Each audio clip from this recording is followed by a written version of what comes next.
Jesse from Kickport, and you're watching Flip of the Week. Welcome to Flip of the Week. Today's episode is on endings.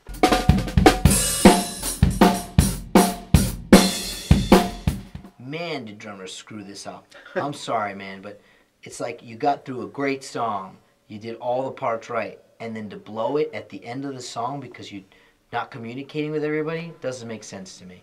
I think endings are probably just as important as every other part, if not more, Absolutely, because man. it's the lasting, remembrance of what was just played. I mean, I think the drummer can really lead these, but it's all about the whole band knowing what they're going to do. What do you look for endings, Steve? The thing that drives me the craziest is a drummer who insists on throwing every lick he knows into the ending. The ending is the point that you're allowing the audience release. And That's if you right. go too long, you've lost them. Mm-hmm. So you want to make it big, you want to make it whatever you need it to be, but don't let it drag on into the next week. Right. It just doesn't pay to have people clapping that much, and then you're still playing when they're finished clapping, all willing they're clapping. Right. And also, sometimes a big ending is already felt. They already know it's coming. So it's more just a bookend to say happily ever after. Right, exactly. Exactly. So we're going to give you a few examples of some pretty typical endings, and hopefully you get an idea of what will work for you depending on the song. The first example of an ending is the pretty standard stop ending. Even though you might be stopping right on one, there's no long note or anything, make sure it sounds like an ending. Make sure that you don't immediately go to grab a drink, but you also don't look like you're waiting for the next thing to happen. It should be a confident ending.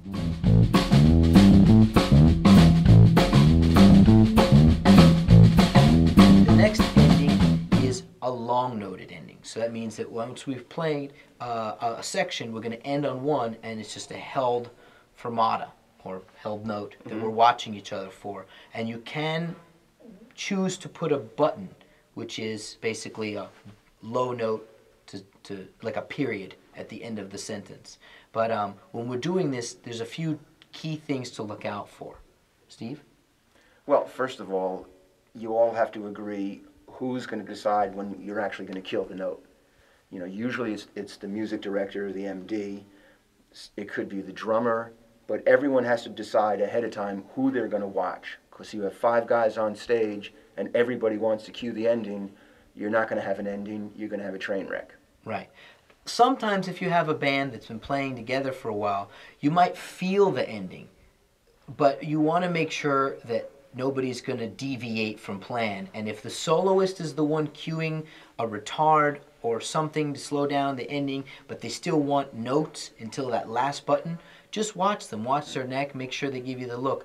Sometimes we'll play and the band is supposed to kind of fade out while the guitar player still stands up there and shreds. That's okay. Just watch him because he's probably going to want a big kill note. Yeah. So, Felipe and I have been very fortunate that we've had the chance to work with a lot of really, really great musicians and singers.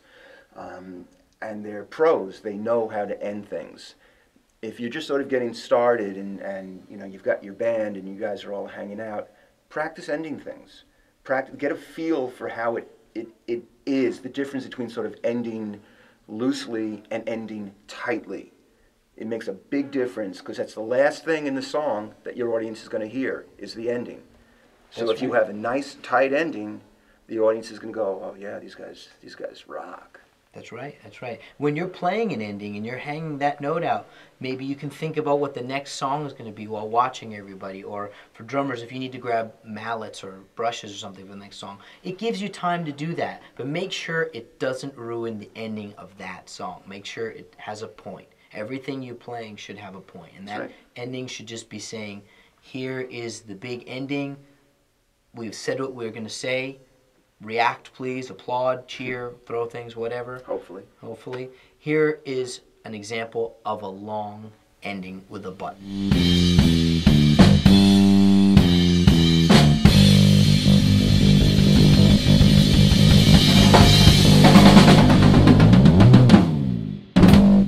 The next example is an example of a ballad ending. Now, not every ending has to be huge, but it should be broad. So, for example, a lot of times in a ballad ending, the ending retards. It slows down. We can cue that as drummers by either giving a bit of a slowdown in our fill to the downbeat, or maybe even waving into it, not giving a definitive one, but slowing the fill down and swelling out with some cymbal swells. But there's important things to watch for there as well. Wouldn't you say, Steve? Well, as part of the rhythm section, it's really the responsibility of the bass and drums to set up the retard or the slowing down process. So you really have to know your drummer really has to know your bass player. You guys really have to lock in together, because it can be tricky trying to slow an entire band down. So that's something you need to practice at your rehearsals. It's something you need to practice on your own. Get a feel of what it's like to bring an emotional song to an emotional, definitive close. That's right. A lot of times imagery works the best. When I have taught students to slow down or work their way down, don't do it in steps, but think of it like a plane landing.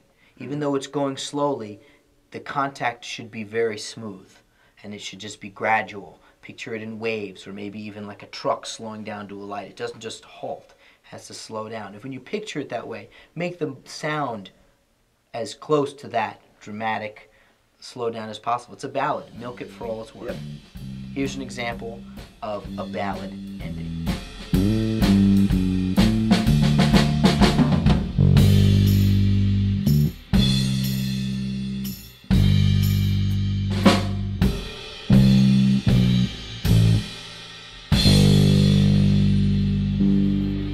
The next example is a blues ending.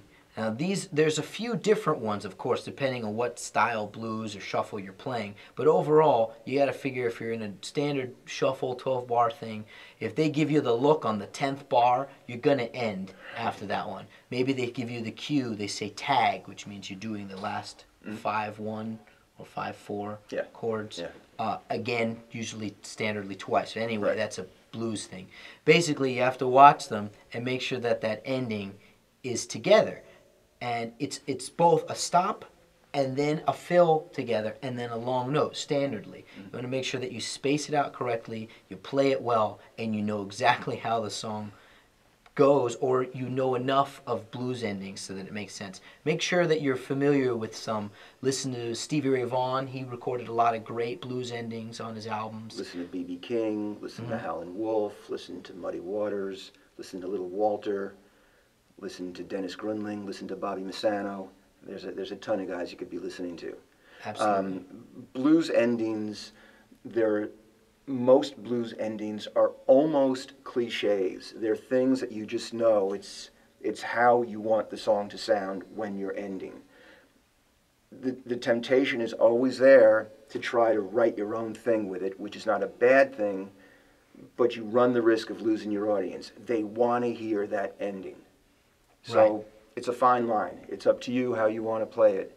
But when you're playing blues, there are rules. Right. And they are there for a reason. And before if you it take ain't broke, don't fix it. Exactly.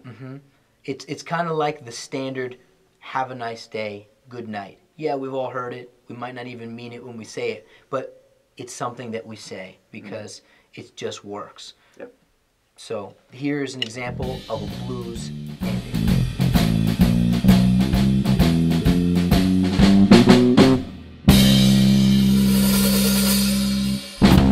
Now the last example here is something that is very particular to the song, the group, the moment, whatever, but it's the natural fade-out ending. It's the idea of the band's music is trailing off into the air and it doesn't even have a definitive ending. Now this is really important, that even if you're doing this as ambitiously as possible, it's very definitive, that people don't guess if you ended, because they're usually, they want to clap and they're not sure. What do you usually do for a fade-out ending? Well, a fade-out is one of my favorite things to do. It's just fun, and it really tests your mettle as a band, as people playing music together, because you are just taking it from the volume that the song is at to no volume at all, and you want to try to do it as a unit. So you're right. all fading at the same time, the same level, the same place, so you get to the point where there's no sound. It's a lot of fun to do if it's done well. That's right. For drummers, a good method of doing this is start to take instruments away or take instruments down. If you're playing a groove, maybe you can decrease the volume almost to nothing on the bass drum first so that the bottom is taken out, so there's only the high. So there's still a sound, but you have to see it as one orchestra or orchestral style of playing the drums so that you're fading down not only on the volume of each instrument, but the overall volume. And then, of course, absolutely follow the band. Make sure that there's some uniformed eye contact and you know when you want it to end. And hopefully if an applause starts or something before you hit your last note, it doesn't feel wrong, like there's an awkward silence. But like everything else and all the endings, play it with conviction, confidence, and communication. Here's an example of a natural fade-out ending.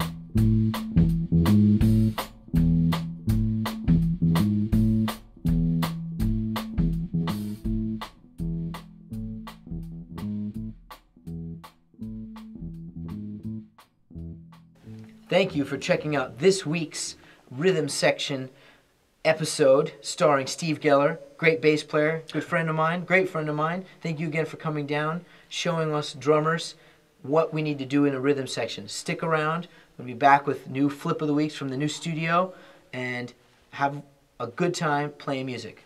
And keep practicing.